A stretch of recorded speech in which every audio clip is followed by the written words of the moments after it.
आपकी आंखें खुली हैं, आप बैठे हो, मंत्र कर रहे हो।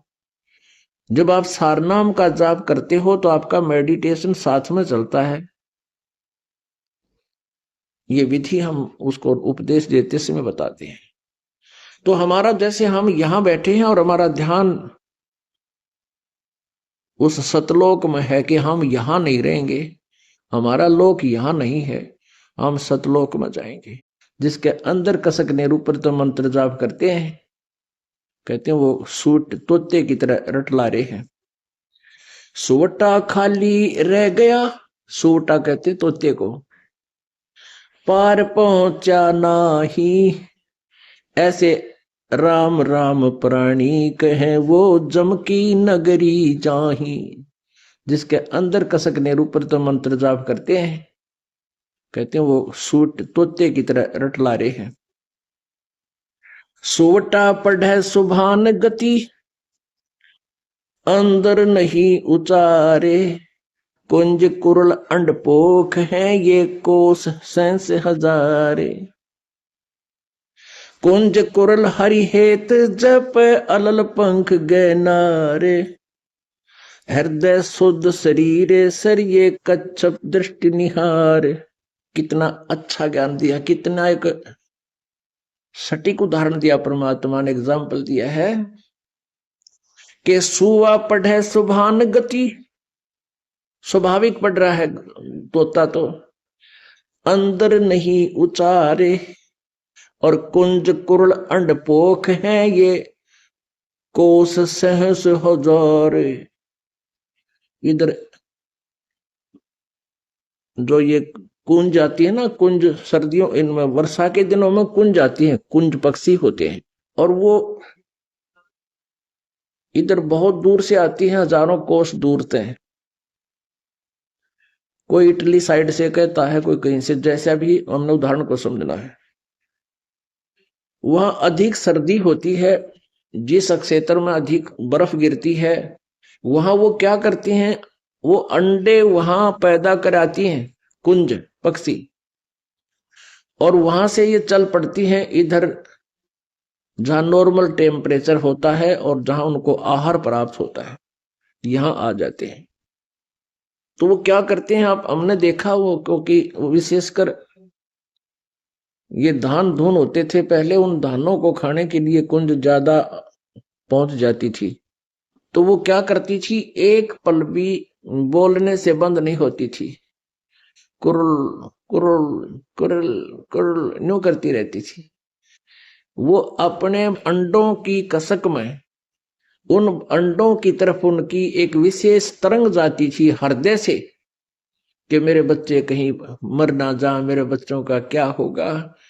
तो वहां से वो अपनी उस तरंग से, उस कसक से, उस कुरलाहट से, और वहां हजारों कोस दूर, यानी 2-3 हजार किलोमीटर दूर बैठी भी उन अंडों को वो पोस रही थी, पोख रही थी। जैसे एक तो पक्षी अंडों के ऊपर बैठकर उनको पोषण करता है, जैसे ये कबूतर है, कौवे हैं, इस तरह के पक्षी, और वो वहां से अपने अंदर की तरंग से, कसक से, कुरलाहट से, किलबिलाहट से उन 1000 कोस दूर अंडों को पोषण पहुंचा रही है उस कसक से, और उनके अंडे वे फिर बच्चे बन जाते हैं। जब वो वापस जाती हैं अपने उस कसक की तरंग की सेटिंग तय, अपने अपने बच्चों के पास वो ऑटोमेटिकली मिल जाती हैं, वो भूल नहीं करती। तो यहां परमात्मा समझाना चाहते हैं, आदरणीय गरीबदास साहिब जी जिनको भगवान मिले, और भगवान परमेश्वर कबीर जी ने इनको अपने ही पाने का विधान बताया। वो क्या बता रहे हैं, सूटा पढ़े सुबान गति, अंदर नहीं उचारे, कुंज कुरल अंडपोख है ये कोस सहस हजार। अब क्या फार्मूला बताया है इसके अंदर, कुंज कुरल हरि हेत जप अलल पंख गैनारे, हृदय शुद्ध शरीर सर कच्छप दृष्टि निहार। ऐसी संगति जो मिले तो साईं से भेंट, ऊपरली बर्बाद है ये जम मारेगा फेंट।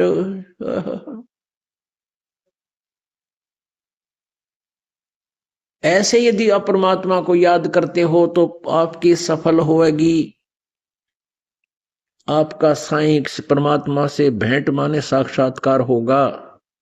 कुंज कुरल हरि हेत जप, अलल पंख गए नारे, हृदय शुद्ध शरीर सरनो कच्छप दृष्ट निहारे।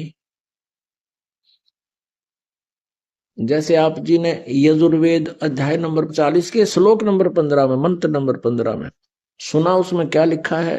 वायु अनिलम अमृतम अथिदम भस्मांतम शरीरम, ओम करतो समर, किलबे समर और करत्युम समर। यदि तुमने ब्रह्म तक का लाभ लेना है, उसकी भी साधना करने का ये तरीका है। ओम नाम का जाप कर, काम करते करते कर। और किलवे माने किलबिलाहट के साथ, विशेष कसक के साथ, जैसे कुंज पक्षी अपने बच्चों की एक पल भी याद नहीं भूलता और हृदय से याद करता है, कुर्र कुर्र, यानी विशेष किलबिलाहट से, विशेष कसक के साथ। किलवे माने ऐसे ढंग से जाप कर जैसे कुंज पक्षी अपने बच्चों को, अंडों को याद करता है कुरलाहट से, अंदर की कसक से, उसको किलबे बोलते हैं। और कर्तुम समर, अपने जीवन का मूल कर्तव्य जानकर के मनुष्य जीवन मनुष्य परमात्मा प्राप्ति के लिए ही मिला है।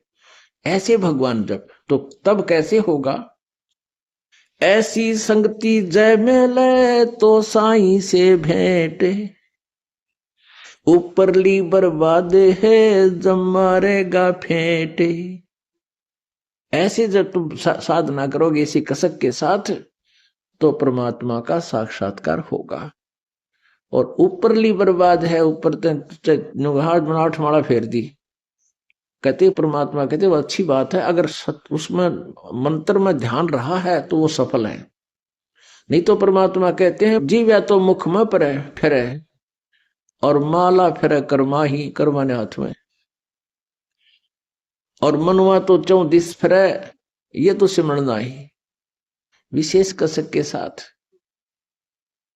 कहते तब परमात्मा मिलेगा। फिर और उदाहरण दिया है कि हृदय शुद्ध शरीर सर, सच्ची आत्मा ते सच्चे हृदय से, और ऐसे ध्यान लगा, ऐसे या उसको, जैसे ये कछुए जो होते हैं, कछुए तालाबों में रहते हैं, ये क्या करते हैं कि बाहर झाड़ियों में अंडे उत्पन्न कराते हैं।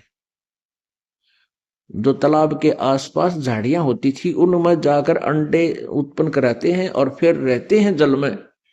तो अपने उन बाहर झाड़ियों में रखे अंडों का पोषण वो अपनी दृष्टि से करते हैं, बाहर से, जल के अंदर से। आपने देखा होगा ये कछुए, हमने खूब देखे जोड़ा पर तालाबों में, गामा में, तो नू इतनी गर्दन काट दिया करो नू बाहर न, और नू देखते रहा, और एक टक काफी देर तक देखा हमने, कोई कोई मिनट तक वो नू ऐसे एक टक देखते रहते हैं। वो उन अंडों को ऐसे ध्यान से पोषण दे रहे हैं। तो ये हमारा मेडिटेशन है कि जैसे आपकी आंखें खुली हैं, आप बैठे हो, मंत्र कर रहे हो, जब आप सारनाम का जाप करते हो तो आपका मेडिटेशन साथ में चलता है। ये विधि हम उसको उपदेश देते समय बताते हैं। तो हमारा, जैसे हम यहां बैठे हैं और हमारा ध्यान उस सतलोक में है कि हम यहां नहीं रहेंगे, हमारा लोक यहां नहीं है, हम सतलोक में जाएंगे। सत साहेब जी, इस वीडियो के बनाने का उद्देश्य हमारा किसी को भी नीचा दिखाना या किसी की भावनाओं को ठेस पहुंचाने का नहीं है। इस वीडियो के बनाने का उद्देश्य हमारा जगत गुरु तत्वदर्शी संत रामपाल जी महाराज जी के अध्यात्म ज्ञान को जन जन तक पहुंचाना है। तो आइए देखते हैं संत रामपाल जी महाराज जी के अध्यात्म ज्ञान को, उनके द्वारा लिखी गई पुस्तक जीने की राह, पेज नंबर 20 से। चार मुक्ति जहाँ चंपी करती, माया हो रही दासी, दास गरीब अभय पद पर से मिले राम अविनाशी। सरलार्थ, उस सनातन परम धाम में परम शांति तथा अत्यधिक सुख है। काल बरम के लोक में चार मुक्ति मानी जाती है, जिनको प्राप्त करके साधक अपने को धन्य मानता है, परंतु वे स्थायी नहीं है। कुछ समय उपरांत पुण्य समाप्त होते ही फिर 84 लाख प्रकार की योनियों में कष्ट उठाता है, परंतु उस सत्यलोक में चारों मुक्ति वाला सुख सदा बना रहेगा। माया आपकी नौकरानी बनकर रहेगी। संत गरीबदास जी ने बताया है कि अमर लोक में जाने के पश्चात प्राणी निर्भय हो जाता है और उस सनातन परम धाम में वह अविनाशी राम अर्थात परमेश्वर मिलेगा।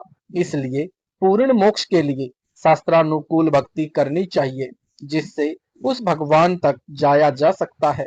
उपरोक्त वाणी तथा पूर्वोक्त विवरण से स्पष्ट हुआ कि श्री ब्रह्मा जी, श्री विष्णु जी तथा श्री शिव जी और इनके पिता काल ब्रह्म अर्थात क्षर पुरुष व अक्षर पुरुष सर्व राम अर्थात प्रभु नासवान है। केवल परम अक्षर ब्रह्म ही अविनाशी राम अर्थात प्रभु है। इस परमेश्वर की भक्ति से ही परम शांति तथा सनातन परम धाम अर्थात पूर्ण मोक्ष प्राप्त होगा, जहाँ पर चार मुक्ति का सुख सदा रहेगा। माया अर्थात सर्व सुख सुविधाएं साधक के नौकर की तरह हाजिर रहती हैं। सूक्ष्म वेद में कहा है कि कबीर माया दासी संत की उभय दे आशीष, विलसी और लातों छड़ी सुमर सुमर जगदीश। भावार्थ, सर्व सुख सुविधाएं धन से होती हैं। वह धन शास्त्र विधि अनुसार भक्ति करने वाले संत भक्त की भक्ति का स्वतः होने वाला, जिसको प्राप्त करना उद्देश्य नहीं, वह फिर भी अवश्य प्राप्त होता है, बाई प्रोडक्ट होता है। जैसे जिसने गेहूं की फसल बोई तो उसका उद्देश्य गेहूं का अन्न प्राप्त करना है, परंतु भूष अर्थात चारा भी अवश्य प्राप्त होता है। चारा तूड़ा गेहूं के अन्न का बाई प्रोडक्ट है। इसी प्रकार सत्य साधना करने वाले को अपने आप धन माया मिलती है, साधक उसको भोगता है, वह चरणों में पड़ी रहती है, अर्थात धन का अभाव नहीं रहता, अपितु आवश्यकता से अधिक प्राप्त रहती है। परमेश्वर की भक्ति करके माया का भी आनंद भक्त संत प्राप्त करते हैं तथा पूर्ण मोक्ष भी प्राप्त करते हैं।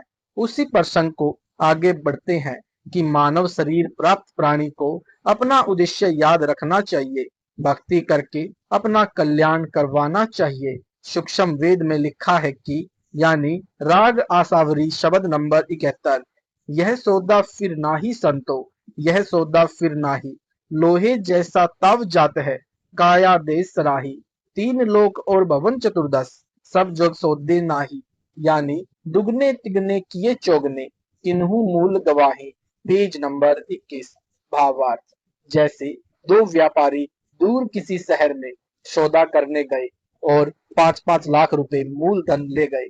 एक ने अपने धन का सदुपयोग किया, धर्मशाला या होटल में किराए पर कमरा लिया, सामान खरीदा और महंगे मोल बेचा, जिससे उसने 20 लाख रुपए और कमा लिए।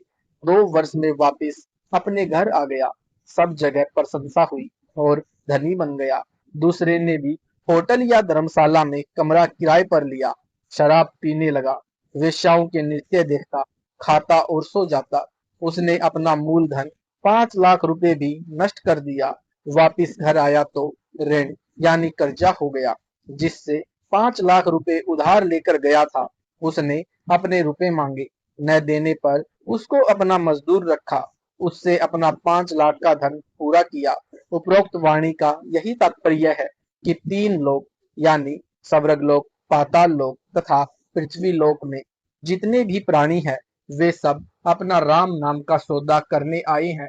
किसी ने तो दुगना, 3 गुना, 4 गुना धन कमा लिया, अर्थात पूर्ण संत से दीक्षा लेकर मनुष्य जीवन के समासों की पूंजी जो मूलधन है, उसको सत्य भक्ति करके बढ़ाया।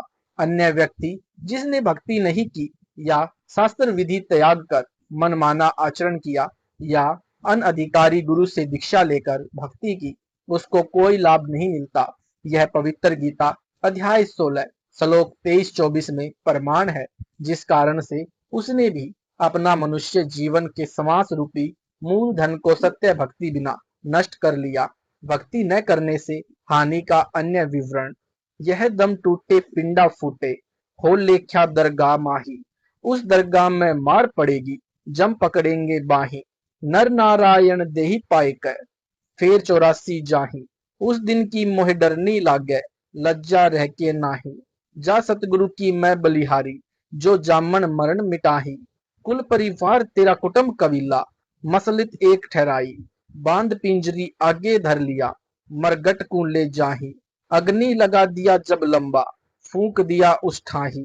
पुराण उठा फिर पंडित आए, पीछे गरुड़ पठाई। भावार्थ, यह दम अर्थात समास जिस दिन समाप्त हो जाएंगे, उस दिन यह शरीर रूपी पिंड छूट जाएगा। फिर परमात्मा के दरबार में पाप पुण्यों का हिसाब होगा। भक्ति न करने वाले या शास्त्र विरुद्ध भक्ति करने वाले को यम के दूत भुजा पकड़कर ले जाएंगे। चाहे कोई किसी देश का राजा भी क्यों न हो, उसकी पिटाई की जाएगी। संत गरीबदास जी को परमेश्वर कबीर जी मिले थे। उनकी आत्मा को ऊपर लेकर गए थे, सर्व ब्रह्मांडों को दिखाकर, संपूर्ण अध्यात्म ज्ञान समझाकर वापिस शरीर में छोड़ा था। Page number 22। संत गरीबदास जी आंखों देखा हाल बयान कर रहे हैं कि हे मानव, आपको नर शरीर मिला है, जो नारायण अर्थात परमात्मा के शरीर जैसा अर्थात उसी का स्वरूप है। अन्य प्राणियों को यह सुंदर शरीर नहीं मिला। इसके मिलने के पश्चात प्राणी को आजीवन भगवान की भक्ति करनी चाहिए। ऐसा परमात्मा स्वरूप शरीर प्राप्त करके सत्य भक्ति न करने के कारण फिर 84 लाख वाले चक्र में जा रहा है। धिक्कार है तेरे मानव जीवन को। तुझे तो उस दिन की चिंता बनी है। डर लगता है कि कहीं भक्ति कम बने और उस परमात्मा के दरबार में पता नहीं इज्जत रहेगी या नहीं। मैं तो भक्ति करते करते भी डरता हूँ कि कहीं भक्ति कम न रह जाए। आप तो भक्ति ही नहीं करते, यदि करते हो तो शास्त्र विरुद्ध कर रहे हो। तुम्हारा तो बुरा हाल होगा। और मैं तो राय देता हूँ कि ऐसा सतगुरु चुनो जो जन्म मरण के दीर्घ रोग को मिटा दे, समाप्त कर दे। जो सत्य भक्ति नहीं करते, उनका क्या हाल होता है। मृत्यु के पश्चात आसपास के कुल के लोग इकट्ठे हो जाते हैं। फिर सबकी एक मसलत अर्थात राय बनती है कि इसको उठाओ, यानी उठाकर शमशान घाट पर ले जाकर फूंक देते हैं। लाठी या जेली की खोद यानी ठोकर मार मार कर छाती तोड़ते हैं। संपूर्ण शरीर को जला देते हैं। जो कुछ भी जेब में होता है उसको निकाल लेते हैं। फिर शास्त्र विधि त्याग कर मनमाना आचरण करने और करने वाले उस संसार से चले गए जीव के कल्याण के लिए गुरु गरुड़ पुराण का पाठ करते हैं। तत्व ज्ञान यानी सूक्ष्म वेद में कहा है कि अपना मानव जीवन पूरा करके वह जीव चला गया, परमात्मा के दरबार में उसका हिसाब होगा। वह कर्मानुसार कहीं गधा कुत्ता बनने की पंक्ति में खड़ा होगा। मृत्यु के पश्चात गरुड़ पुराण का पाठ उसके क्या काम आएगा। यह व्यर्थ का शास्त्र विरुद्ध क्रियाकर्म है। उस प्राणी का मनुष्य शरीर रहते उसको भगवान के संविधान का ज्ञान करना चाहिए था, जिससे उसको अच्छे बुरे कर्म का ज्ञान होता और वह अपना मानव जीवन सफल करता। परेत शिला पर जाय विराजे, फिर पितरो पिंड बराही। बहुर श्राद्ध खान को आया, काग बहे कली माही। भावार्थ भावार्थ है कि मृत्यु उपरांत उस जीव के कल्याणार्थ अर्थात गति कराने के लिए की जाने वाली शास्त्र विरुद्ध क्रियाएं व्यर्थ है।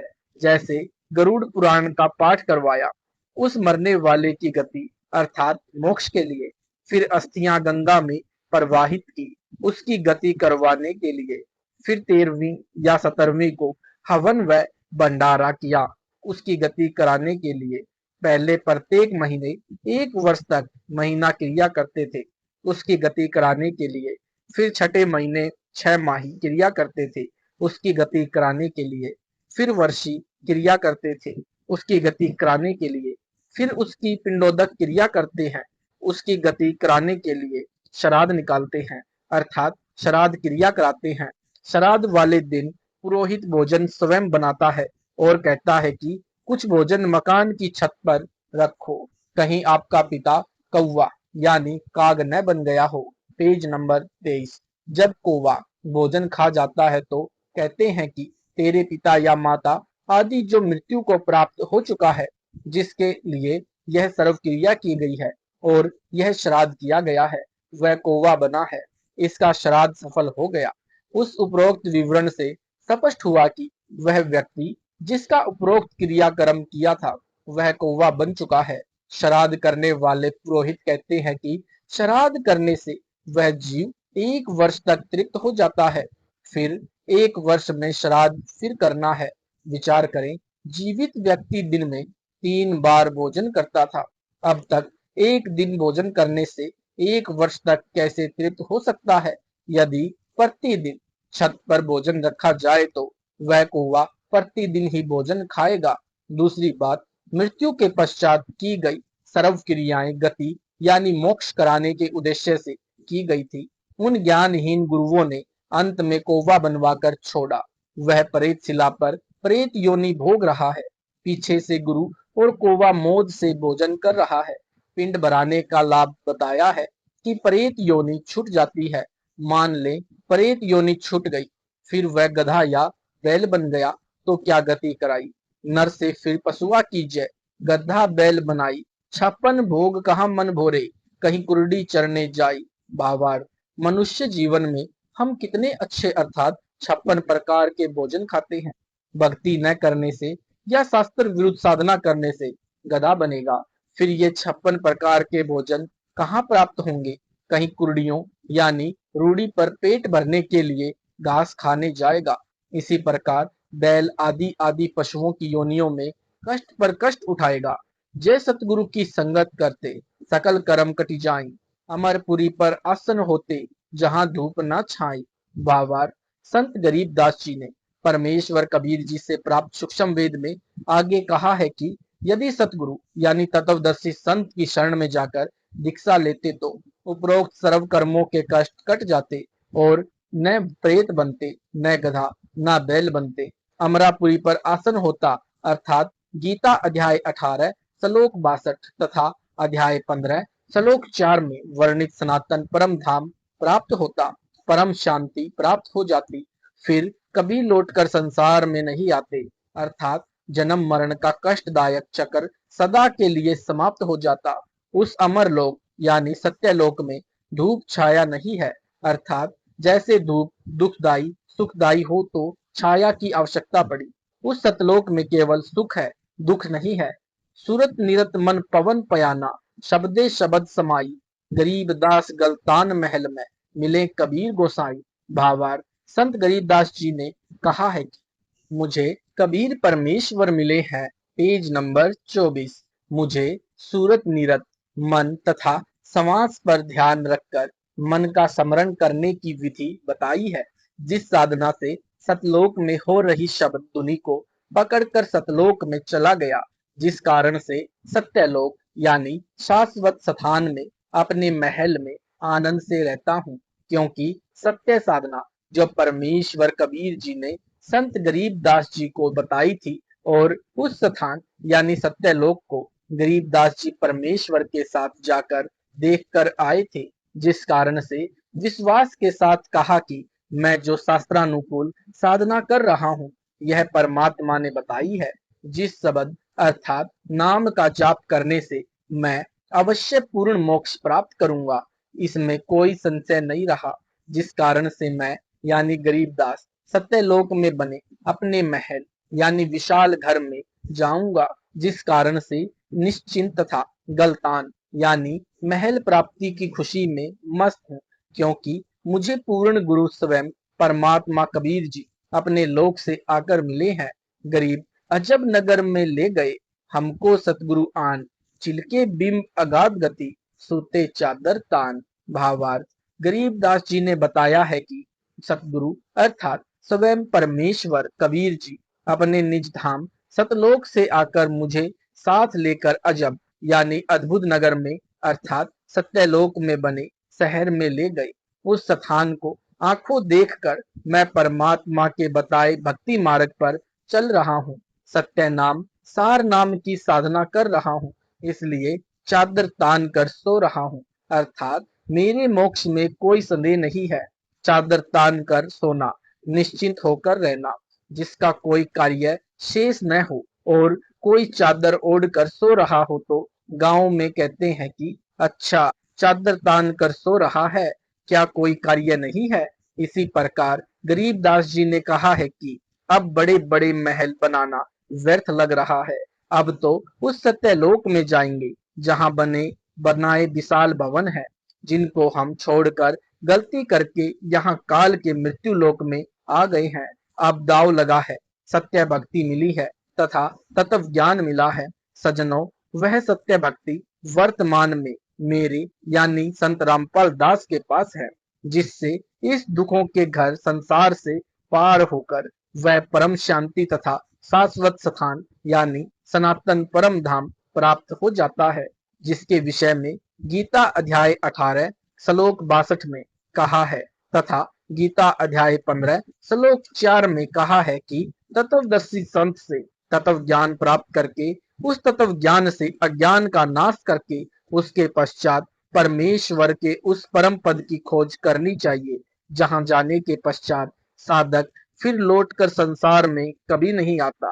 भक्ति न करने से बहुत दुख होगा। सूक्ष्म वेद में कहा है, यह संसार समझदा नाही, कहंदा शाम दोपहरे नु, गरीबदास यह वक्त जात है, रोवोगे इस पहरे नु। Page number 25। भावार्थ, आध्यात्मिक ज्ञान के अभाव में परमात्मा के विधान से अपरिचित होने के कारण यह प्राणी इस दुखों के घर संसार में महान कष्ट झेल रहा है और इसी को सुख स्थान मान रहा है। जैसे एक व्यक्ति जून के महीने में दिन के 12 या 1 बजे हरियाणा प्रांत में शराब पीकर चिलचिलाती धूप में गिर पड़ा, पसीनों से बुरा हाल है, रेत शरीर से लिपटा है। एक व्यक्ति ने कहा, हे भाई उठ, तुझे वृक्ष के नीचे बैठा दूं, तू यहाँ पर गर्मी में जल रहा है।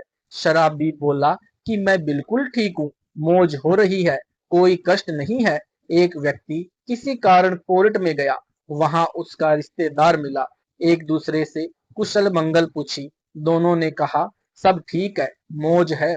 एक व्यक्ति का इकलौता पुत्र बहुत रोगी था, उसको पीजीआई में भर्ती करा रखा था। लड़के की बचने की आशा बहुत कम थी। ऐसी स्थिति में माता पिता की क्या दशा होती है आसानी से समझी जा सकती है।